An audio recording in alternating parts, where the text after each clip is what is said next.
अंधेरे में गूंजी मोहिनी की वह चीख आराध्या के कानों के पर्दे फाड़ते हुई सीधे उसकी रूह में उतर गई। वह सीढ़ियों के ऊपर जमा हो गई थी।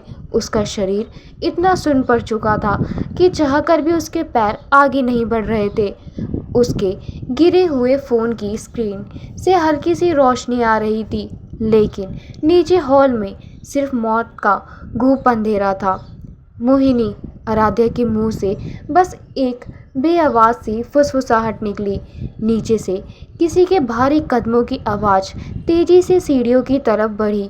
इससे पहले कि आराध्या कुछ समझ पाती, अंधेरे में से एक छोटी सी परछाई सीढ़ियों पर लड़खड़ाती हुई ऊपर की तरफ भागी। वह मोहिनी थी। आराध्या ने झपट कर अपनी छोटी बहन को अपनी बाहों में दबोच लिया और तुरंत अपना एक हाथ उसके मुंह पर कसकर रख दिया ताकि उसकी सिसकियां बाहर न आए। मोहिनी का पूरा शरीर किसी सूखे पत्ते की तरह कांप रहा था। उसके कपड़े हल्के गीले और चिपचिपे हो रहे थे। आराध्या को समझते देर नहीं लगी कि वह गीलापन उसकी माँ के खून का था। नीचे हॉल में अब भी कोई शोर नहीं था, सिर्फ उन भारी बूट्स की आवाज़ें आ रही थीं। आराध्या ने कांपते हुए अपनी गर्दन थोड़ी सी नीचे झुकाई और सीढ़ियों की रेलिंग के बीच से नीचे हॉल में झांकने की कोशिश की।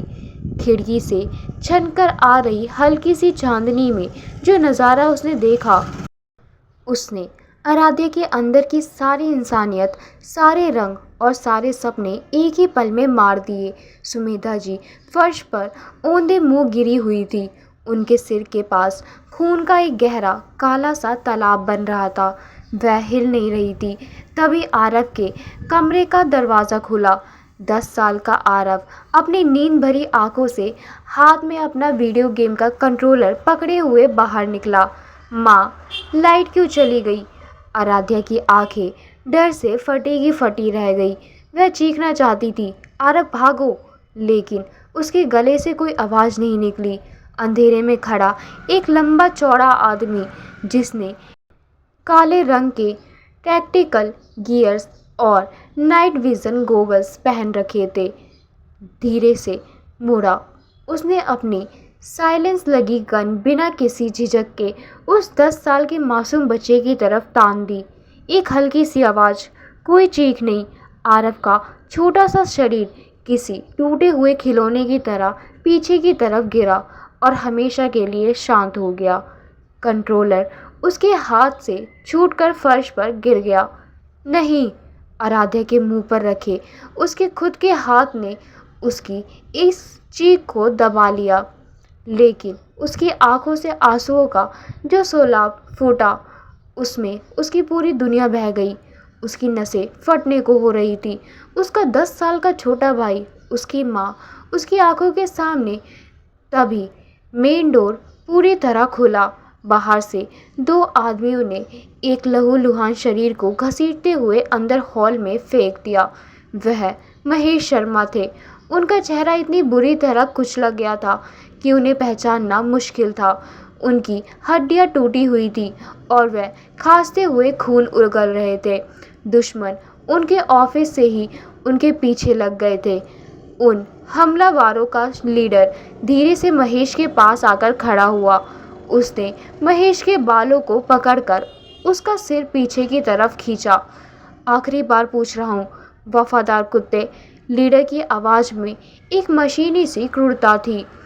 वैराग्य प्रताप सिंह कहाँ है? अगर वो इस घर में नहीं है तो कहाँ छुपा है? महेश की आधी खुली खून से भरी आंखें अपनी पत्नी और बेटे की लाशों पर गई। उनके अंदर का पिता एक पल के लिए चीख पड़ा, लेकिन उनके होठों से कोई आवाज़ नहीं निकली। उन्होंने एक गहरी दर्दनाक सांस ली और फिर धीरे से अपनी नज़र ऊपर उठाई। अंधेरे में भी महेश की नज़रें सीधा सीढ़ियों की रेलिंग के पीछे छिपी अपनी बड़ी बेटी आराध्या से जा मिली। उन आखिरी पलों में महेश की उन खून से सनी आंखों में कोई कमांड नहीं था, कोई वफादारी नहीं थी। उनमें सिर्फ एक बेबस पिता की माफ़ी थी। वे आंखें आराध्या से चीख चीख कर कह रहे थे, मुझे माफ़ कर देना मेरी बच्ची। मैंने इस मौत को अपने घर बुलाया। भाग जाओ यहाँ से, जिंदा रहना, भागो।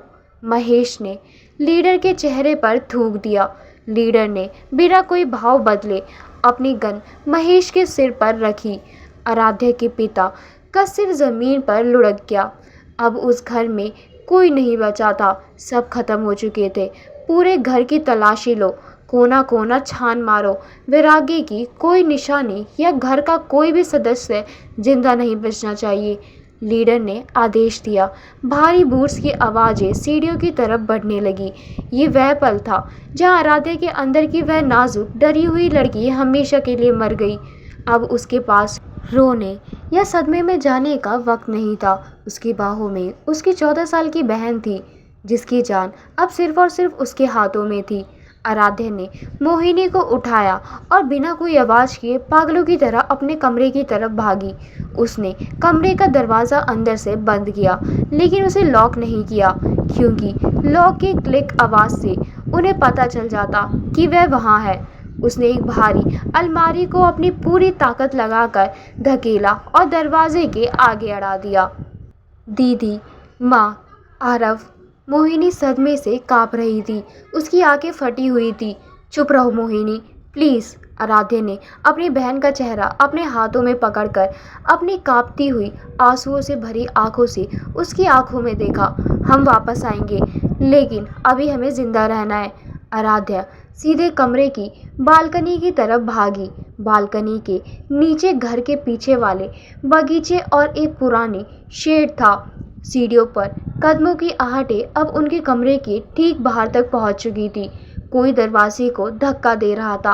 आराध्या ने बिना सोचे समझे मोहिनी को बालकनी की रेलिंग के पार उतारा। शेड पर कूदो मोहिनी, कूदो। मोहिनी नीचे शेड पर कूदी।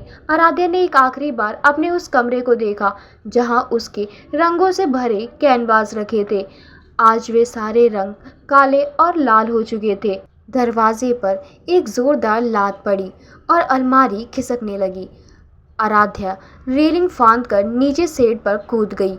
उसने नंगे पैर, जिसमें पहले से ही कांच का घाव था, शेड की लोहे की चादर से टकराए और एक ताज़ा कट लग गया। खून बहने लगा, लेकिन दर्द महसूस करने के लिए उसके पास दिमाग ही नहीं बचा था। दोनों बहनें शेड से फिसलकर पीछे वाले बगीचे में गिरी और पिछले दरवाजे से होकर उस अंधेरी ठंडी रात की सड़क पर भागने लगी। पीछे शर्मा कॉटेज में अब टॉर्च की लाइटें चमक रही थी। उन कातिलों को पता चल गया था कि शिकार भाग निकला है।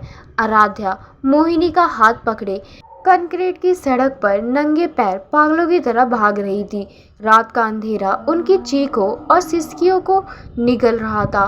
वो गलियों, सुनसान रास्तों और झाड़ियों को पार करते हुए शहर के बाहरी इलाके में एक पुरानी खंडर हो चुकी इमारत तक पहुंच गई।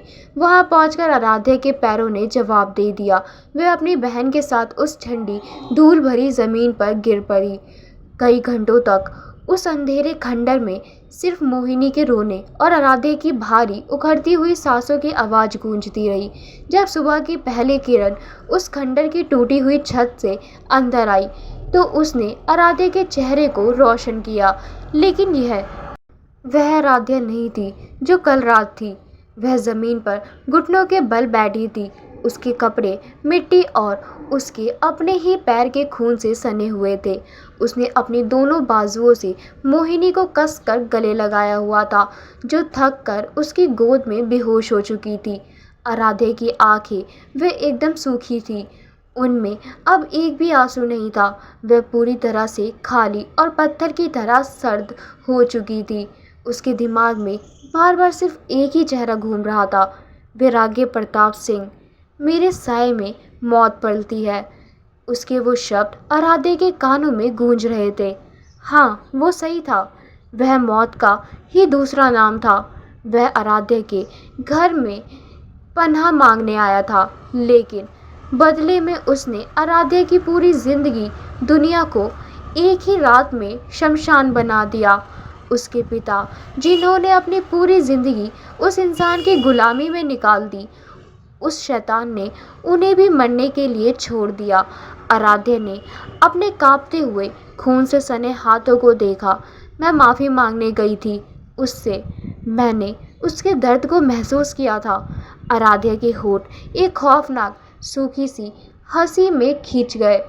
ये पागलपन और टूटने की आखिरी हद थी। कितनी बड़ी बेवकूफ़ थी मैं। उसके सीने में धड़कने वाला वह नाजुक प्यार से भरा दिल कल रात उस हॉल में अपने परिवार की लाशों के साथ ही मर चुका था। अब वहाँ सिर्फ एक गहरा खौफनाक काला कुआं बचा था, जिसमें सिर्फ और सिर्फ एक ही चीज़ सुलग रही थी, नफ़रत। एक ऐसी अंधी और बेइंतहा नफ़रत जो अब तब तक नहीं बुझने वाली थी, जब तक अपनी फैमिली के कातिल को उसी दर्द में तड़पते हुए ना देख ले, जिस दर्द में वह आज तड़प रही थी। तुमने मेरा सब कुछ छीन लिया वैराग्य। आराध्या ने उस ठंडी सुबह की हवा में अपनी मृत हो चुकी आंखों से शून्य में घूरते हुए फुसफुसाया। उसकी आवाज़ में कोई कंपन नहीं थी, सिर्फ एक रोंगटे खड़े कर देने वाला सन्नाटा था। अब तुम देखना कि एक इंसान जब अपना सब कुछ खो देता है तो वह कैसा शैतान बनता है। उस खंडर में उस सुबह एक चुलबुली रंगों से प्यार करने वाली लड़की का अंतिम संस्कार हो गया था और जन्म हुआ था एक ऐसी पत्थर दिल औरत का, जिसका एकमात्र मकसद अब सिर्फ जिंदा रहना और वैराग्य से अपनी तबाही का हिसाब लेना था। 3 साल बाद का समय अब यहाँ से शुरू होगा। 3 साल बाद मुंबई की एक खामोश और सर्द रात। 3 साल, 1095 दिन और अनगिनत काली रातें। समय ने अपनी चाल चल दी थी, लेकिन कुछ जख्म वक्त के साथ भरते नहीं बल्कि नाजुक बन जाते हैं। शहर के सबसे महंगे और illegal underworld casino the red moon में आज रात बहुत भीड़ थी।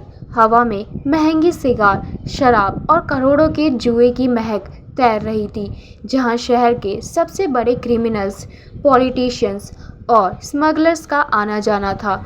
लेकिन इस पूरी भीड़ में एक लड़की थी जो सबसे अलग थी। उसने एक डीप कट वाला ब्लैक स्लिक गाउन पहना हुआ था। उसके बाल एक सलीक पोनीटेल में बंधे हुए थे और होठों पर डार्क रेड लिपस्टिक थी। उसके हाथ में शैंपेन का ग्लास था, लेकिन उसकी नज़रें ग्लास पर नहीं बल्कि वीआईपी लाउंज की तरफ जाने वाले रास्ते पर टिकी थी। ये कोई और नहीं, आराध्या थी। लेकिन अगर आज महेश शर्मा जिंदा होते तो वे अपनी इस बेटी को पहचान नहीं पाते। उसकी आंखों में अब कोई कैनवास या रंग नहीं थे। वह मासूमियत, वह चुलबुलापन उस खंडर में उसी रात दफन हो चुके थे। उसकी आंखों में अब सिर्फ एक ठंडा, कैलकुलेटिव और डैडल सन्नाटा था। इन 3 सालों में आराध्या ने खुद को पूरी तरह से बदल लिया था। छोटी बहन मोहिनी को एक सेफ बोर्डिंग स्कूल में रखकर उसने खुद को एक सीक्रेट एजेंसी के हवाले कर दिया था। वह अब आराध्या शर्मा नहीं बल्कि एजेंसी की सबसे तेज और रूथलेस अंडरकवर एजेंट ए बन चुकी थी। उसका मकसद वैराग्य को मारना नहीं था। वैराग्य से वह नफरत ज़रूर करती थी, इतनी नफरत कि उसकी शक्ल भी नहीं देखना चाहती थी, क्योंकि उसी के साए ने उसके परिवार को निगला था। लेकिन आराध्या जानती थी कि असली कातिल वो लोग थे जिन्होंने उसकी माँ और भाई पर गोलियां चलाई थी। अघोर और उसके आदमी यही आराध्या का असली टारगेट थे। उसके कान में लगे इनविजिबल ईयरपीस में उसके हेडलर्स की आवाज़ गूंजी। टारगेट मूव कर रहा है, era. VIP lounge, room number 4। उसके पास अघोर के नए शिपमेंट्स की डिटेल्स है। We need him alive, copy that. Aaradhya ने अपने होठों को बिना हिलाए फुसफुसाया। उसने अपना शैंपेन का गिलास काउच पर रखा और अपने गाउन में छिपी हुई साइलेंसर गन को हल्के से चेक किया। वह बड़ी ही नज़ाकत और खामोशी से भीड़ को चीरती हुई वीआईपी लाउंज की तरफ बढ़ी। रूम नंबर 4 के बाहर 2 भारी भरकम बाउंसर खड़े थे। आराध्या उनके पास पहुंची। उसने अपनी आंखों में एक बनावटी नशीली सी चमक लाई और एक बाउंसर के सीने पर अपनी नाजुक उंगली रखी। एक्सक्यूज़ मी, मुझे अंदर जाना है। इससे पहले कि बाउंसर उसे रोकता, आराध्या के हाथों ने बिजली की फुर्ती से हरकत की। उसने अपने गाउन में छिपे एक छोटे से शक गन से दोनों को महज 3 सेकंड के अंदर बेहोश करके ज़मीन पर गिरा दिया। बिना कोई शोर किए वह दरवाज़ा खोलकर अंदर दाखिल हुई। अंदर अघोर का वो आदमी सोफे पर बैठा शराब पी रहा था। आराध्या को देखते ही वह चौंक गया। तुम कौन हो? उसने अपनी गन निकालने की कोशिश की, लेकिन आराध्या उससे कहीं ज़्यादा तेज थी। उसने एक ज़ोरदार किक उसके हाथ पर मारी, जिससे गन दूर जा गिरी। अगले ही पल आराध्या ने उसे कॉलर से पकड़ा और ज़ोर से कांच के टेबल पर टक कर दिया। अघोर का शिपमेंट कहाँ आ रहा है? आराध्या ने अपनी साइलेंसर गन उसकी कनपट्टी पर दबाते हुए एक बेहद ठंडी मशीनी आवाज़ में पूछा। उसकी आंखों में कोई रहम नहीं था। मुझे नहीं पता, मुझे मार डालेंगे वो लोग। आदमी खौफ से कांपने लगा। अगर तूने अभी नहीं बताया तो वो बाद में मारेंगे। पहले मैं तेरा भेजा अभी इसी टेबल पर बिखेर दूंगी। आराध्या ने गन का सेफ्टी कच हटा दिया। कल रात डॉकयार्ड नंबर 7 पर शिपमेंट आ रही है। वो आदमी डर के मारे सब उगल गया। Good boy. आराध्या ने गन के पिछले हिस्से से उसके सिर पर एक ज़ोरदार वार किया और वह वहीं बेहोश हो गया। हैंडलर, मुझे इन्फो मिल गई है, मैं बाहर निकल रही हूँ, आराध्या ने अपने ईयरपीस में कहा और तेज़ी से रूम से बाहर निकली। लेकिन जैसे ही वह बाहर कसीनो के मेन एरिया में गई, उसने महसूस किया कि पूरे कसीनो का माहौल बदल चुका है। जो म्यूजिशियन कुछ देर पहले तक कान फाड़ रहा था, वह एकदम बंद हो चुका था। करोड़ों का जुआ खेल रहे लोग अपनी अपनी जगहों पर भूत बनकर खड़े थे। हवा में एक ऐसा खौफनाक सन्नाटा छा गया था जो किसी बहुत बड़े तूफान के आने की गवाही दे रहा था। आराध्या ने अपनी चाल धीमी की। उसे लगा शायद उसकी कोई गलती पकड़ी गई है, लेकिन लोगों की नज़रें उस पर नहीं बल्कि कसीनो के मेन एंट्रेंस की तरफ थी। और फिर वहाँ से जो शख्स अंदर दाखिल हुआ, उसे देखकर कसीनो में मौजूद अंडरवर्ल्ड के बड़े बड़े डॉन भी अपना रास्ता छोड़ते हुए पीछे हट गए। काले रंग का 3 पीस इटालियन सूट, लंबी चौड़ी कद काटी, उसके हर कदम के साथ ज़मीन पर जो एक भारी आवाज़ हो रही थी, वह किसी के भी दिल की धड़कन रोकने के लिए काफ़ी थी। उसके साथ 8 बेहद खूंखार हथियारों से लैस बॉडीगार्ड्स चल रहे थे। लेकिन उस शख्स की जो चीज़ सबसे ज़्यादा डरावनी थी, वह थी उसकी आंखें। 3 साल पहले उन आंखों में दर्द था, बेबसी थी, लेकिन आज उन जेट ब्लैक आंखों में सिर्फ और सिर्फ राज करने वाला गुरूर और मौत का नंगा नाच था। वैराग्य प्रताप सिंह, वह लौट आया था। 3 सालों तक विदेश में रहकर अपनी ताकत को 100 गुना बढ़ाकर वह अब सिर्फ शहर का नहीं, पूरे देश के अंडरवर्ल्ड का एक लौता और सबसे रूथलेस बदमाश बन चुका था। अघोर को ख़त्म करने के लिए उसने अपनी खुद की एक पूरी आर्मी खड़ी कर ली थी। आराध्या ने उसे देखा नहीं था। उसका फोकस सिर्फ अपने एस्केप रूट यानी बाहर जाने वाले रास्ते पर था। वह जानती थी कि यहाँ कोई बहुत बड़ा बॉस आया है और उसे किसी भी कीमत पर अपना कवर नहीं तोड़ना था। वह सिर झुकाए भीड़ के किनारों से होते हुए बाहर की तरफ तेजी से बढ़ने लगी। वैराग्य उसी वीआईपी लाउंज की तरफ बढ़ रहा था जहाँ से आराध्या अभी अभी निकली थी। अघोर के उसी आदमी को वैराग्य भी ढूंढ रहा था। वैराग्य का पूरा ऑरा इतना डोमिनेटिंग था कि लोग उसके आसपास सांस लेने में भी डर रहे थे। तभी भीड़ से निकलने की हड़बड़ी में आराध्या का कंधा गलती से वैराग्य के एक बॉडीगार्ड से टकरा गया। ए लड़की, आंखें नहीं है क्या? उस बॉडीगार्ड ने बदतमीजी से आराध्या को पीछे की तरफ धक्का दे दिया। यह धक्का काफ़ी ज़ोरदार था। आराध्या का बैलेंस बिगड़ा और वह सीधे पीछे की तरफ मौजूद वैराग्य के भारी कंक्रीट जैसे सीने से जा टकराई। इससे पहले कि आराध्या संभल पाती, वैराग्य ने रिलैक्स एक्शन में उस अजनबी लड़की के कंधे को बहुत ही सख्ती से अपने लोहे जैसे पंजे में दबोच लिया ताकि वह उस पर ना गिरे। वह पकड़, वह खुरदुरा स्पर्श आराध्या के दिमाग में 3 साल पुरानी वह काली रात किसी फ्लैशबैक की तरह घूम गई। एक लफ्ज़ और निकाला तो इसे जड़ से उखाड़ दूंगा। उसका वही पुराना ट्रॉमा, उसकी वह पुरानी चिढ़ और आज की उसकी ट्रेनिंग, सब एक साथ मिल गए। उसे नहीं पता था कि जिसने उसे पकड़ा है वे कौन है। उसे बस ये एहसास हुआ कि कोई मगरूर आदमी उसे जबरदस्ती अपनी ताकत दिखा रहा है। आराध्या के अंदर की एजेंट जाग उठी, उसका खून खौल उठा। बिना यह देखे कि वह शख्स कौन है, आराध्या ने झटके से अपने कंधे को उसकी पकड़ से छुड़ाया। वह पूरी ताकत और गुस्से से पीछे मुड़ी और हवा को चीरते हुए उसका हाथ उठा। एक बहुत ही जोरदार गूंजता हुआ थप्पड़ वैराग्य प्रताप सिंह के बाएं गाल पर पड़ा। पूरे कसीनो में मौत का सन्नाटा छा गया। जो लोग सांस ले रहे थे वो भी अपनी सांसें भूल गए। बॉडीगार्ड्स ने एक सेकंड के अंदर अपनी गन निकालकर आराध्या के सिर पर तान दी, लेकिन आराध्या डरी नहीं। उसकी आंखें गुस्से से सुलग रही थी। तुम्हारी हिम्मत कैसे हुई मुझे इस तरह हाथ लगाने की? आराध्या बिना उसकी शक्ल देखे गुस्से से फुफकारते हुए बोली। अपने गुंडों को तमीज सिखाओ वरना। उसके शब्द हवा में ही जम गए। वैराग्य का सिर थप्पड़ के जोर से हल्का सब साइड में मुड़ गया। उसने धीरे धीरे बहुत ही खौफनाक अंदाज में अपना सिर वापस सीधा किया और तब आराध्या की नजरें उसकी आंखों से मिली। समय जैसे रुक गया। कसीनो का वह शोर, गन की क्लिक्स, भीड़, सब कुछ एक धुंधले बैकग्राउंड में चला गया। आराध्या के दिल की धड़कन एक सेकंड के लिए रुक गई। उसके सामने वह इंसान खड़ा था जिसकी वजह से उसकी दुनिया उजड़ गई थी। वैराग्य प्रताप सिंह। 3 साल बाद वह उसके बिल्कुल सामने था। आराध्या की आंखों में जो गुस्सा था वह एक पल के लिए शौक में बदला, लेकिन अगले ही सेकंड वह एक ऐसी ठंडी और गहरी नफरत में बदल गया जिसे मापना नामुमकिन था। वहीं दूसरी तरफ वैराग्य की वो खौफनाक आंखें जो एक सेकंड पहले किसी की जान लेने के लिए तैयार थी, वो आराध्या को देखते ही एक पल के लिए सिकुड़ गई।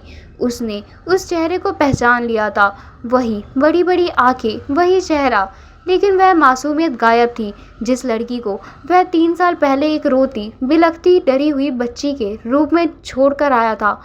आज वह एक बेहद शार्प, निडर और आग उगलती हुई औरत बन चुकी थी।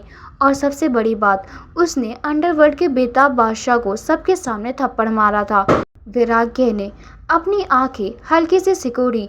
उसके गाल पर आराध्या की उंगलियों के लाल निशान उभर आए थे। उसने हवा में अपना हाथ उठाया, आराध्या को मारने के लिए नहीं बल्कि अपने गार्ड्स को रुकने का इशारा करने के लिए। Guns down. वैराग्य की आवाज़ इतनी डीप और रफ थी कि ज़मीन भी कांप जाए। बॉडीगार्ड्स ने तुरंत अपनी गन नीचे कर ली। वैराग्य ने आराध्या की तरफ एक कदम आगे बढ़ाया। अब उन दोनों के बीच सिर्फ कुछ इंच का फासला था। वैराग्य की ऊंचाई के सामने आराध्या छोटी लग रही थी, लेकिन उसकी आंखों की जिद और नफरत वैराग्य के कद को बराबर की टक्कर दे रही थी। तुम, वैराग्य ने लगभग फुसफुसाते हुए कहा। उसकी आवाज़ में एक अजीब सा ठहराव था जिसमें 3 साल पुराना गिल्ट और आज की हैरानी दोनों शामिल थे। आराध्या ने उसे अपनी बात पूरी नहीं करने दी। उसने वैराग्य की आंखों में घूरते हुए एक ऐसी नफरत भरी और सर्द मुस्कान दी जो उसने शायद खुद वैराग्य से ही सीखी थी। अगर फिर कभी मुझे छूने की कोशिश की, आराध्या की आवाज़ में कोई खौफ नहीं था, सिर्फ एक चेतावनी थी, तो तुम्हारा ये हाथ तुम्हारे शरीर पर नहीं रहेगा। बिना पलक झपकाए वैराग्य की आंखों में आंखें डाले। आराध्या पीछे हटी। उसने अपना गाउन ठीक किया और उस खामोश कांपती हुई भीड़ के बीच से पूरे एटीट्यूड के साथ बाहर निकल गई। वैराग्य वहीं खड़ा रहा। वह उस लड़की की पीठ को तब तक देखता रहा जब तक वह कसीनो के दरवाजे से बाहर गायब नहीं हो गई। उसके गाल पर अभी भी झंझनाहट थी। ये सिर्फ एक थप्पड़ नहीं था, ये उस गिल्ट का तमाचा था जो 3 साल पहले वह उसी के घर में छोड़ कर आया था। वैराग्य का सीना भारी हो गया। उसे समझ आ गया था कि वह जो आग शर्मा कॉटेज में छोड़कर गया था, उसने इस लड़की को जलाकर खाक नहीं किया बल्कि उसे एक खौफनाक हथियार बना दिया है और अब वह इस हथियार को अकेला नहीं छोड़ सकता था। कसीनो द रेड मून का माहौल अभी भी उस जोरदार थप्पड़ की गूंज से सहमा हुआ था। वैराग्य की उंगलियां अपने बाएं गाल को हल्के से छू कर गुजरी।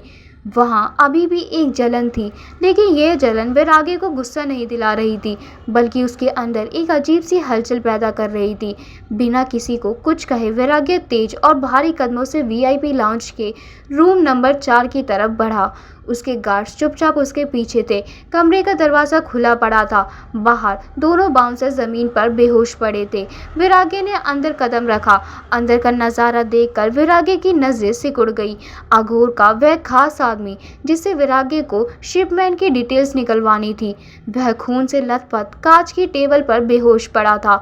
उसे किसी ने बहुत ही प्रोफेशनल तरीके से बिना किसी गन फायर के महज कुछ ही सेकंड्स में ठिकाने लगा दिया था। वैराग्य का दिमाग तेजी से दौड़ा। वो लड़की आराध्या, वह यहाँ जुआ खेलने या शराब पीने नहीं आई थी, वह एक मिशन पर थी। 3 साल पहले जो लड़की खून देखकर कांप जाती थी, आज वह बिना पलक झपकाए किसी का भी सिर फोड़ सकती थी। बॉस, वैराग्य के राइट हैंड मैन विक्रम ने कमरे में आते हुए कहा, ये अघोर का आदमी, इसे किसने? उसे गाड़ी में डालो, वैराग्य ने ठंडी आवाज में हुक्म दिया और पलटा। उसकी आंखों में अब एक ऐसा तूफान था जो सब कुछ तबाह करने वाला था। और विक्रम, मुझे आराध्या शर्मा की पूरी फाइल चाहिए। पिछले 3 सालों में उसने क्या किया, कहाँ रही और वो इस अंडरवर्ल्ड दुनिया में कैसे आई, मुझे एक एक डिटेल्स चाहिए अभी। विक्रम वैराग्य का वो हुक्म सुनकर हल्का सा चौंका, लेकिन उसने सिर हिला दिया। जी बॉस। 2 घंटे बाद वैराग्य का पेंट हाउस मुंबई के सबसे महंगे इलाके में बने वैराग्य के डार्क और लग्जूरियस पेंट हाउस में शमशान जैसी खामोशी छाई थी। कमरे की लाइट्स डीप थी। वैराग्य अपनी बड़ी सी लेदर चेयर पर बैठा था। उसके एक हाथ में क्रिस्टल के ग्लास में डार्क विस्की थी और उसकी नज़रें कांच की उस बड़ी दीवार पर टिकी थी जहाँ से पूरा शहर बहुत छोटा नजर आ रहा था। तभी पीछे से दरवाज़ा खुला। विक्रम हाथ में एक ब्लैक फाइल लेकर अंदर दाखिल हुआ। विक्रम का चेहरा उतरा हुआ था, उसके माथे पर पसीना था और उसके हाथ हल्के हल्के कांप रहे थे। वह जानता था कि इस फाइल में जो सच है वो इस खामोश शैतान को अंदर तक फाड़ कर रख देगा। फाइल मिल गई? वैराग्य ने बिना पीछे मुड़े अपनी रफ और डीप आवाज़ में पूछा। जी बॉस, विक्रम ने फाइल टेबल पर रखते हुए कहा। उसकी हिम्मत नहीं हो रही थी कुछ बोलने की। वैराग्य ने अपनी कुर्सी घुमाई। उसने विक्रम के चेहरे का डर पढ़ लिया था। इसमें ऐसा क्या है जो तेरी जबान कांप रही है विक्रम? वैराग्य ने अपना विस्की का गिलास टेबल पर रखा। विक्रम ने एक गहरी सांस ली। बॉस, 3 साल पहले जब आप वो शर्मा कॉटेज छोड़कर निकले थे, हमें लगा था कि हमने पुलिस और मीडिया को मैनेज कर लिया है, लेकिन हमने अघोर के आदमियों को अंडर एस्टिमेट कर दिया था। वैराग्य की आंखें एकदम से डार्क हो गई। साफ साफ बोल, आपके जाने के कुछ घंटों बाद ही अघोर के हिटमैन उस कॉटेज में घुस गए थे। विक्रम ने अपनी नज़रें नीचे झुका ली क्योंकि वह वैराग्य की आंखों में देखने की हिम्मत नहीं कर पा रहा था। वो आपको ढूंढ रहे थे बॉस। जब आप नहीं मिले तो उन्होंने पूरे परिवार को ख़त्म कर दिया। वैराग्य का शरीर अचानक किसी पत्थर की तरह सख्त हो गया। उसकी सांसें जैसे गले में ही रुक गई। महेश को उन्होंने टॉर्चर किया ये जानने के लिए कि आप कहाँ हैं, लेकिन महेश ने मुंह नहीं खोला। उन्हें सिर में गोली मार दी गई। विक्रम की आवाज़ अब और भी भारी हो गई थी। सुमेधा जी को हॉल में ही मार दिया गया और उनका वो 10 साल का बेटा आरव, उसे भी नहीं छोड़ा बॉस। सबको बेरहमी से मार दिया। कमरे की हवा जैसे एकदम से गायब हो गई थी। वैराग्य के कानों में एक अजीब सी भनभनाहट शुरू हो गई। आरव? वैराग्य ने दिमाग में उस 10 साल के बच्चे की आवाज़ गूंज उठी जो हॉल में वीडियो गेम खेल रहा था। सुमेधा, वो औरत जो उसे देखकर डर गई थी। आराध्या। वैराग्य के होठों से बहुत ही मुश्किल से किसी फुसफुसाहट की तरह ये नाम निकला। वो अपनी छोटी बहन मोहिनी के साथ बालकनी से कूदकर भाग गई थी बॉस। विक्रम ने फाइल के कुछ पन्ने पलटते हुए कहा। वो दोनों एक पुरानी इमारत में छुपी रही। पुलिस अघोर के हाथों बिकी हुई थी, इसलिए कोई केस नहीं बना। सब कुछ एक गैस सिलेंडर ब्लास्ट बताकर रफा दफा कर दिया गया। एक ही रात में आराध्या का पूरा परिवार, उसका घर, सब खाक हो गया बॉस। वैराग्य का हाथ धीरे धीरे टेबल पर रखे उस क्रिस्टल के गिलास की तरफ बढ़ा। इसके बाद आराध्या गायब हो गई। विक्रम ने आगे बताया। उसने अपनी बहन को एक सेफ बोर्डिंग स्कूल में डाला और खुद इंटेलिजेंस एजेंसी की एक डार्क विंग में शामिल हो गई। आघोर के खिलाफ उनका मिशन चल रहा था। इन 3 सालों में उसे ऐसी ट्रेनिंग मिली है कि आज वो एजेंसी की सबसे डेडली एजेंट एरा के नाम से जानी जाती है। उसके अंदर कोई इमोशन नहीं बचा है बॉस, वो एक मशीन बन चुकी है। विरागे ने गिलास को अपनी मुट्ठी में पकड़ लिया। उसके दिमाग में 3 साल पहले का वो सीन किसी फिल्म की तरह चलने लगा। मैं जानती हूँ मेरी माफ़ी से मरे हुए लोग वापस नहीं आएंगे, लेकिन अपना ख्याल रखिएगा।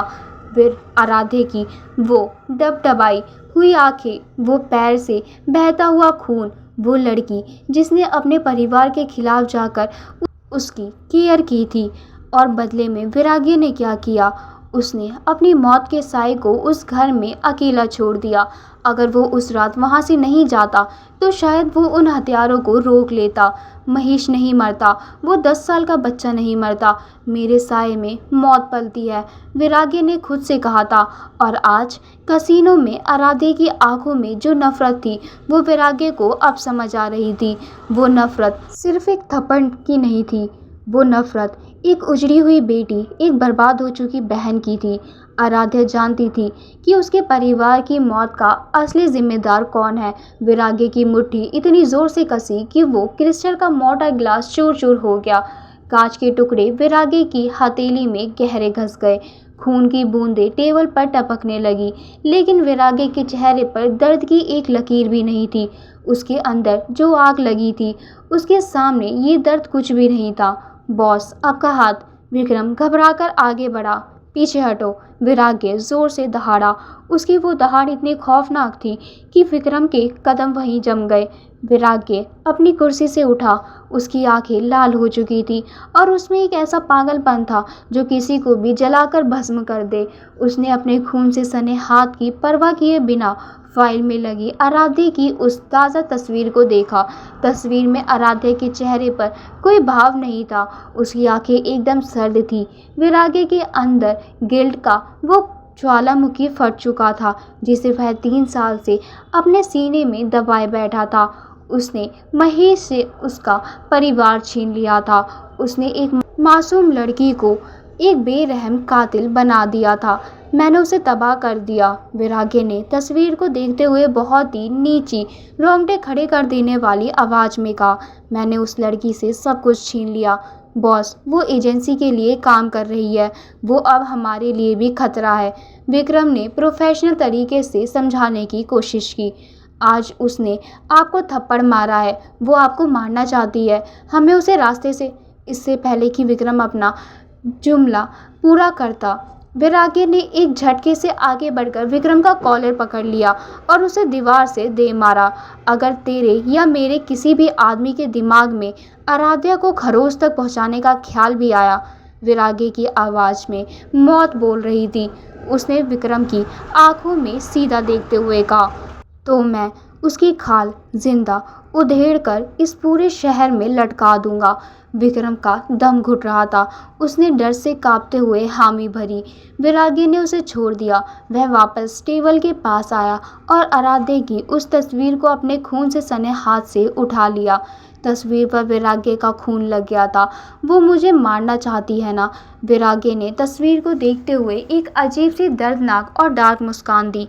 उसे पूरा हक है, वो चाहे तो मेरे सीने में 100 गोलियां उतार दे, मैं उफ तक नहीं करूँगा। विरागे प्रताप सिंह, जिसने आज तक किसी के सामने सिर नहीं झुकाया था, आज वो एक लड़की के गिल्ट के आगे पूरी तरह हार चुका था। विक्रम, विरागे ने तस्वीर को अपनी जेब में रखते हुए कहा। उसका टोन अब एकदम बदल चुका था। वो अब एक किंग की तरह कमांड दे रहा था। आराध्य अघोर के शिपमेंट में पीछे है। कल रात डॉकयार्ड पर हमारी पूरी फोर्स तैयार होनी चाहिए। हम आघोर का माल लूटने वाले हैं बॉस। नहीं, विरागी की आंखें खौफनाक हो गई। हम आघोर को तबाह करने वाले हैं और कल रात के बाद आराध्या शर्मा की पूरी जिम्मेदारी, उसकी सुरक्षा मेरी है। लेकिन बॉस, वो आपसे नफरत करती है, वो आपकी परछाई भी बर्दाश्त नहीं करेगी। विक्रम ने कहा, मुझे उसके प्यार की ज़रूरत नहीं है। विरागे ने कांच की दीवार के बाहर उस अंधेरे शहर को देखते हुए कहा, मुझे बस उसे जिंदा रखना है। वो मुझसे जितनी नफरत करना चाहे करे, लेकिन अब मैं उसे अपनी नज़रों से दूर नहीं जाने दूंगा। वो मेरी तबाही है और मैं इस तबाही को गले लगाने के लिए तैयार हूँ। उस रात मुंबई की उस डार्क पेंट हाउस में एक शैतान ने खुद को एक ऐसी लड़की को का ढाल बनने की कसम खाई थी जो खुद उस शैतान का खून पीने के लिए तड़प रही थी। वही शहर के एक गुमनाम सेफ हाउस के अंधेरे बाथरूम में सिर्फ एक हल्की सी नीली लाइट जल रही थी। बाहर मूसलाधार बारिश खिड़कियों से ऐसे टकरा रही थी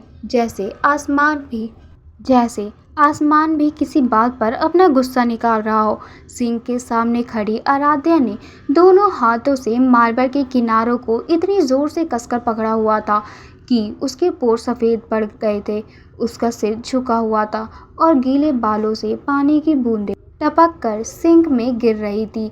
वह काँप रही थी। ये कंपन ठंड की वजह से नहीं थी, ये उस रूह को नोच लेने वाले दर्द और उस खौफनाक सुनामी की वजह से थी जो आज रात कसीनो में विरागे प्रताप सिंह को देखने के बाद उसके अंदर फट पड़ी थी। आराध्या ने धीरे से अपना सिर उठाया और शीशे में खुद को देखा। इन 3 सालों में उसने खुद को यकीन दिला दिया था कि आराध्या शर्मा नाम की वो नाजुक डरी हुई लड़की मर चुकी है। उसने अपने दिल को एक लोहे के संदूक में बंद कर दिया था। उसने गोलियां चलाना सीखा, खून बहाना सीखा, दर्द को नज़रअंदाज करना सीखा। वो एजेंट ए बन गई थी, एक ऐसी मशीन जैसे कुछ महसूस नहीं होता। लेकिन आज जब उसका कंधा उस कंक्रीट जैसे सीने से टकराया, जब उस शैतान के खुरदरे भारी पंजे ने उसे पकड़ा, तो आराध्या का वो लोहे का संदूक एक ही सेकंड में चकनाचूर हो गया। 3 साल। आराध्या के कांपते हुए होठों से एक दर्द भरी फुसफुसाहट निकली। उसकी लाल हो चुकी आंखों से आंसुओं की एक गर्म धार बह निकली जो उसके गालों से होती हुई उसकी ठुड्डी से टपक गई। उसे अपना दायां हाथ अभी भी सुन्न महसूस हो रहा था जिससे उसने वैराग्य को थप्पड़ मारा था, लेकिन उस थप्पड़ की गूंज से ज़्यादा उसे वैराग्य की वो खौफनाक जेट ब्लैक आंखें याद आ रही थी। वो आंखें जिनमें देखने के बाद उसे अपना उजड़ा हुआ घर याद आ गया था। आराध्या ने अपनी आंखें कसकर बंद कर ली, लेकिन बंद आंखों के पीछे का नज़ारा और भी ज़्यादा भयानक था।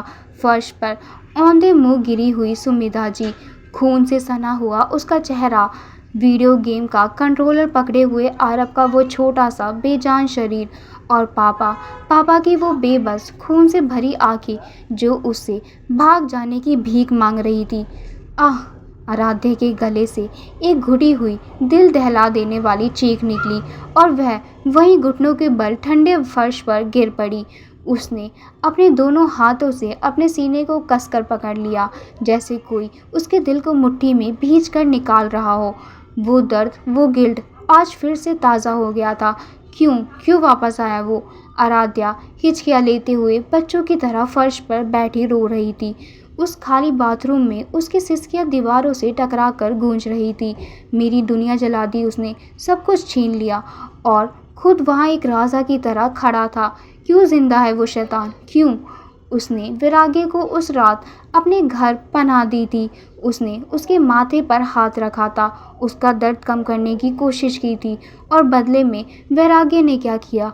मौत, सिर्फ मौत। आज जब उसने वैराग्य को कसीनो में देखा तो उसे लगा जैसे कोई उसके जख्मों में उंगलियां डालकर उन्हें फिर से फाड़ रहा हो। वो नफरत इतनी गहरी थी कि आराध्या चाहकर भी सांस नहीं ले पा रही थी। कुछ मिनटों तक वो ऐसे ही उस दर्द के समंदर में डूबती रही। वो रोती रही उस परिवार के लिए जो अब कभी वापस नहीं आने वाला था, उस छोटी बहन के लिए जो आज भी रातों को उठकर डर के मारे चीखने लगती है। लेकिन फिर आराध्या की उंगलियां ज़मीन पर रखे उसके टैक्टिकल बूट्स से टकराई। उसे अपना मिशन याद आया। डॉकयार्ड, अघोर का शिपमेंट, वो लोग जिन्होंने उसके परिवार पर गोलियां चलाई थी, वो उसी सिंडिकेट के थे। आराध्या के रोने की आवाज़ अचानक धीमी पड़ने लगी। उसकी सिसकियाँ रुकने लगी। उसने फर्श पर पड़े हुए एक गहरी लंबी सांस अंदर खींची और अपनी आंखें खोली। उन आंसुओं से भरी आंखों में जो बेबसी थी वो अब एक बहुत ही सर्द, खौफनाक और अंधी जिद में बदल चुकी थी। उसने अपने हाथों से अपने गालों पर जमे आंसुओं को बहुत ही बेरहमी से पोंछा और खड़ी हो गई। उसने फिर से शीशे में देखा। अब वहाँ कोई रोती हुई, टूटी हुई लड़की नहीं थी। वहाँ सिर्फ एजेंट ए खड़ी थी, जिसकी आंखों में मौत का सन्नाटा था। रोने का वक्त खत्म हो गया वैराग्य। आराध्या ने शीशे में अपनी परछाई को घूरते हुए एक खौफनाक और ठंडी आवाज में कहा, तुमने मेरी दुनिया तबाह की है। मैं तुम्हारे दुश्मनों को ख़त्म करूंगी और जिस दिन मेरा काम ख़त्म हो गया उस दिन मैं खुद तुम्हारे सीने में गोली उतारूंगी। उसने अपना ब्लैक टैक्टल सूट पहना, अपनी गन को हॉल्स्टर में डाला, मैगजीन लोड की। क्लिक क्लिक, हर एक क्लिक के साथ उसने अपने अंदर के उस दर्द को हमेशा के लिए लोड कर लिया। उसने दरवाज़ा खोला और उस तूफ़ानी अंधेरी रात में किसी कार की तरह बढ़ गई। 1 घंटे बाद मुंबई के डॉकयार्ड पर आज रात एक अलग ही मायूसियत छाई हुई थी। आसमान से गिरती तेज मूसलाधार बारिश ने पूरे इलाके को एक धुंधली चादर में लपेट लिया था। समंदर की लहरें शिपिंग्स कर्टेन्स से ज़ोर-ज़ोर से टकरा रही थी। डॉकयार्ड के सबसे अंधेरे कोने में वैसल 404 नाम का एक भारी भरकम कार्गो शिप खड़ा था। बाहर से ये एक आम मालवाहक जहाज़ लग रहा था, लेकिन इंटेलिजेंस एजेंसी की रिपोर्ट्स के मुताबिक ये उसी अर्धदर्शक सिंडिकेट का शिप था जो ह्यूमन ट्रैफिकिंग का सबसे बड़ा कंसाइनमेंट आज रात मिडल ईस्ट भेजने वाला था। बारिश के इस शोर के बीच एक काली परछाई कंटेनर्स के ऊपर से बहुत ही फुर्ती और खामोशी से छलांग लगाती हुई शिप के डेक पर उतरी। ये आराध्या थी, जिसके सीने में अब कोई दिल नहीं, सिर्फ नफरत का एक खौलता हुआ ज्वालामुखी धड़क रहा था। हैंडलर, मैं शिप पर हूँ, आराध्या ने अपने इनविजिबल ईयरपीस में कहा। उसकी आवाज़ में कोई डर, कोई एक्साइटमेंट नहीं था, सिर्फ एक मशीन जैसी ठंडक थी। कॉपी डैट ए, रडार के हिसाब से कंटेनर नंबर B73 में कंसाइनमेंट है। अंदर कम से कम 20 आर्म्ड गार्ड्स हो सकते हैं। बैकअप टीम को पहुंचने में 10 मिनट लगेंगे, तब तक अपनी पोजीशन होल्ड करना। हैंडलर की आवाज़ आई, 10 मिनट बहुत होते हैं। आराध्या ने ईयरपीस बंद किया और अपनी साइलेंस गन निकाल कर आगे बढ़ी। बारिश की वजह से शिप के गार्ड्स अलर्ट नहीं थे।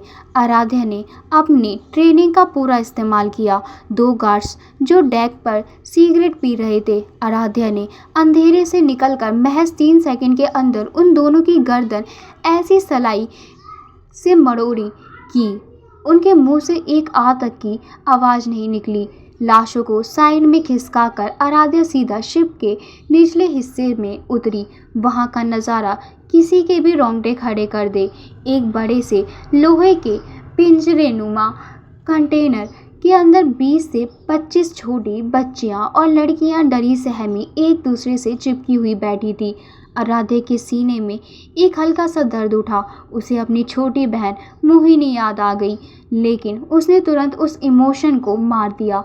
इस काम में जज्बातों की कोई जगह नहीं थी। शांत रहो, मैं तुम्हें यहाँ से निकालने आई हूँ, आराध्या ने कंटेनर के पास जाकर फुसफुसाते हुए कहा और अपने टूल किट से उनका बाहरी लॉक खोलने लगी। लेकिन तभी पीछे से एक साथ कई गन से के लोड होने की आवाज़ आई।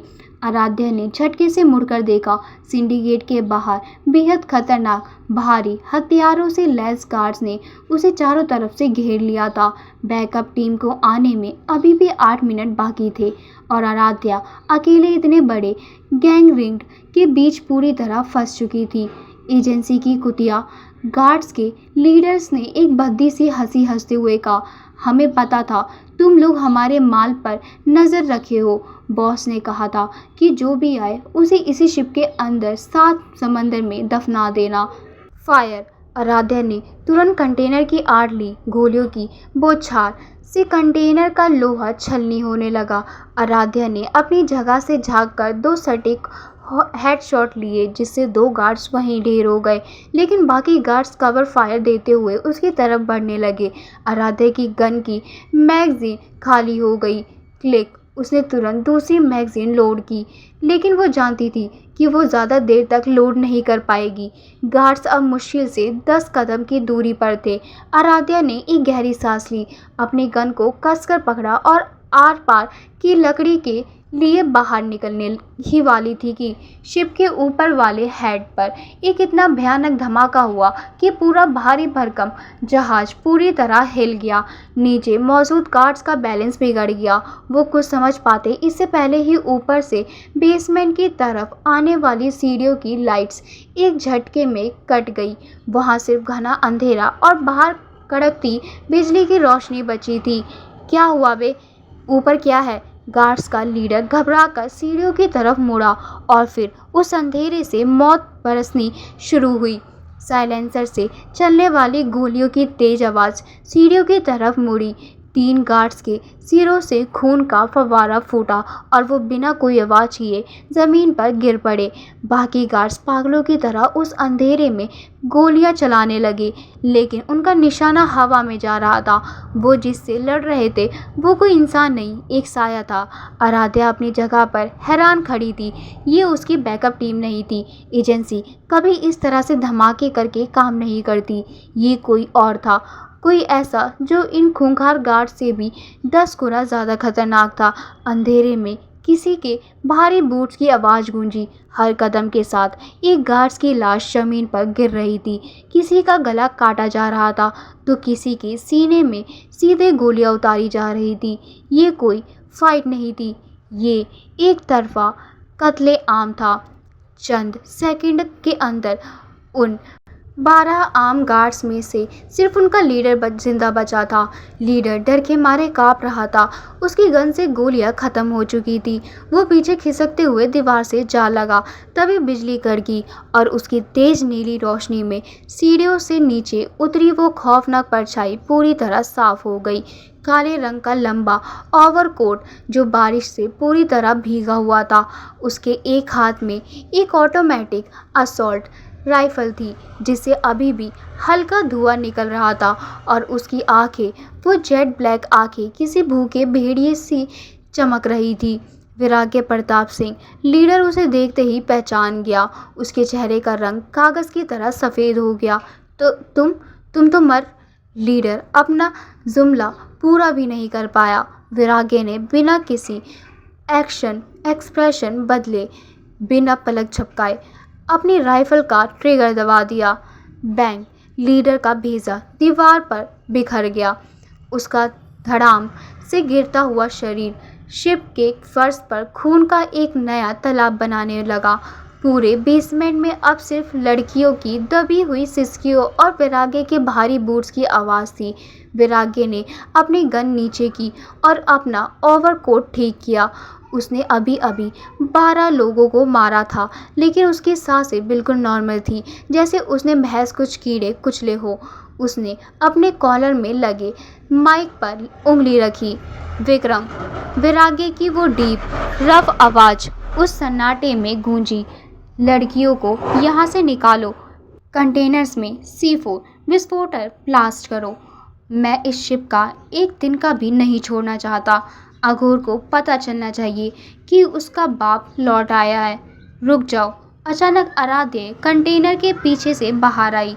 उसकी गन का निशाना सीधा विराग्य के चौड़े सीने पर था।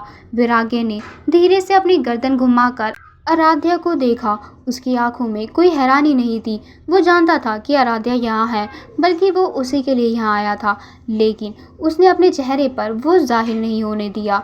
यह एक इंटेलिजेंस ऑपरेशन है। आराध्या ने गुस्से और नफरत से फुसफुसाते हुए कहा, तुम्हें यहाँ आने का कोई हक नहीं है और तुम इस शिप को नहीं जला सकते। मुझे इन कंटेनर्स में से सबूत चाहिए उस सिंडिकेट के खिलाफ। विराग्य का चेहरा एकदम पत्थर जैसा था। उसने आराध्या की तनी हुई गन की तरफ कोई ध्यान नहीं दिया। वो अपने भारी कदमों से आराध्या की तरफ बढ़ने लगा। एक कदम और आगे बढ़ाया तो मैं गोली मार दूंगी।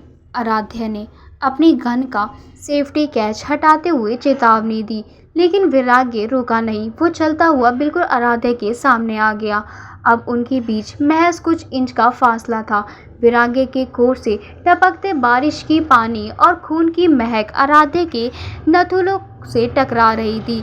आराध्या का दिल जोरों से धड़क रहा था, लेकिन उसने अपनी आंखों में खौफ नहीं आने दिया। वैराग्य ने बहुत ही खामोशी से अपना भारी खुरदरा हाथ बढ़ाया। आराध्या कुछ समझ पाती उससे पहले ही वैराग्य ने बिजली की फुर्ती से आराध्या की गन से ऊपरी हिस्से को पकड़ा और एक जोरदार झटके से उसे पीछे खींचकर निकाल दिया। गन महज 2 सेकंड में बेकार हो चुकी थी। आराध्या हैरान रह गई। वैराग्य ने वो टूटा हुआ हिस्सा जमीन पर फेंक दिया और अपनी वो खौफनाक आंखें आराध्या की आंखों में गाड़ दी। सबूत? वैराग्य की आवाज़ इतनी सर्द थी कि आराध्या के रोंगटे खड़े हो गए। अदालतों में काम आते हैं एजेंट्स, मेरी अदालत में सिर्फ मौत मिलती है। आराध्या गुस्से से कांप उठी। तुम वही खूनी दरिंदे हो, तुम्हें बस तबाही मचानी आती है। मेरी वजह से तुम बच गए थे और तुम्हारी वजह से मेरा सब कुछ ख़त्म हो गया, और आज फिर तुम मेरा मिशन। तुम्हारे पास 3 मिनट है आराध्या। वैराग्य ने उसकी बात को पूरी तरह इग्नोर करते हुए कहा। उसकी आवाज़ में एक ऐसा कमांड था जिसे कोई टाल नहीं सकता था। मेरे आदमियों ने शिप पर बम लगा दिए हैं। 3 मिनट में ये जहाज़ समंदर की गहराई में होगा। या तो बाहर निकलो या इसी आग में जलकर खाक हो जाओ। वो रुका नहीं, उसने कोई सफाई नहीं दी। उसे कोई फर्क नहीं पड़ रहा था कि आराध्या उस पर कितना गुस्सा कर रही है। वैराग्य बस मुड़ा और उन लाशों के बीच से होता हुआ सीढ़ियों की तरफ बढ़ गया। ऊपर से विक्रम और वैराग्य के खूंखार आदमी नीचे उतरे। उन्होंने बहुत ही तेजी से कंटेनर खोला और उन बच्चियों को सुरक्षित बाहर निकालने लगे। आराध्या वहीं भूत बनी खड़ी रह गई। तुम्हारे पास बस 3 मिनट है। आराध्या जानती थी कि वैराग्य मजाक नहीं कर रहा। वो सच में इस शिप को उड़ाने वाला है। उसका मिशन, महीनों की प्लानिंग, सब कुछ इस खूंखार माफिया की चंद सेकंडों में ख़त्म कर दी थी। मैं तुम्हें बर्बाद कर दूंगी वैराग्य प्रताप, आराध्या ने अपने दांत पीसते हुए कहा। उसने अपनी खाली गन को हॉल्स्टर में वापस रखा और तेजी से सबको वहां से बाहर निकालते हुए बाहर की तरफ भागी। कुछ ही मिनटों बाद आराध्या डॉकयार्ड से काफ़ी दूर अपनी काली एसयूवी के पास खड़ी थी। लड़कियों की कार पहले से ही सेफ जगह जा चुकी थी। बारिश अभी भी तेज थी और तभी रात के उस अंधेरे आसमान में आग का एक विशालकाय गोला फटा। समंदर की लहरें कांप उठी। वैसल 404 जहाज एक भयंकर धमाके के साथ बीच से 2 टुकड़े में टूट गया। आग की लपटें इतनी तेज थी कि बारिश का पानी भी उन्हें बुझा नहीं पा रहा था। आराध्या ने अपनी कार के शीशे से उस तबाही को देखा। अघोर का करोड़ों का माल और उसका पूरा नेटवर्क जलकर खाक हो चुका था। उसे दूर खड़े वैराग्य का काफिला दिखाई दिया। वैराग्य अपनी एसयूवी के पास खड़ा बारिश में भीगता हुआ उस जलते हुए जहाज को देख रहा था। उसकी आंखों में कोई जीत की खुशी नहीं थी, बस एक खालीपन था। आराध्या की मुठ्ठियां कस गई। वह आज वैराग्य के खिलाफ सबूत इकट्ठा नहीं कर पाई थी, लेकिन आज उसे यह समझ आ गया था कि यह शैतान अब रुकने वाला नहीं है। वैराग्य की तबाही और आराध्या का बदला, अब ये दोनों रास्ते आपस में टकरा चुके थे और इस चक्कर में शहर का पूरा अंडरवर्ल्ड राख होने वाला था। डॉकयार्ड पर हुए उस भयंकर धमाके के ठीक 1 घंटे बाद एजेंसी आर्मी कर्नल थे, जिनके चेहरे पर सख्त झुर्रियाँ और आंखों में हमेशा एक आग रहती थी। 6 महीने की अंडरकवर प्लानिंग, करोड़ों का बजट, और मुझे क्या मिला? राख का एक सुलगता हुआ ढेर। राठौर की भारी गुस्से से कांपती आवाज़ ने पूरे कमरे में सन्नाटा ला दिया था। कमरे में आराध्या की पूरी एलीट टीम मौजूद थी। 5 लोग जो इस एजेंसी के सबसे तेज और खतरनाक दिमाग थे, लेकिन राठौर के इस गुस्से के सामने सबकी बोलती बंद थी। टेबल के एक कोने पर जोया दीवार से टिक कर खड़ी थी। जोया टीम की इन्फिल्ट्रेशन स्पेशलिस्ट थी। वो बेहद खूबसूरत, तीखी ज़बान वाली और हमेशा स्टाइल में रहने वाली लड़की थी। उसने अपने होठों पर गहरे लाल रंग की लिपस्टिक लगा रखी थी और एक हाथ में अपने बालों को उंगलियों में लपेट रही थी। रिलैक्स चीफ, जोया ने अपनी टिपिकल चुलबुली और थोड़ी घमंडी आवाज़ में कहा, कम से कम उन 25 लड़कियों की जान तो बच गई। अगर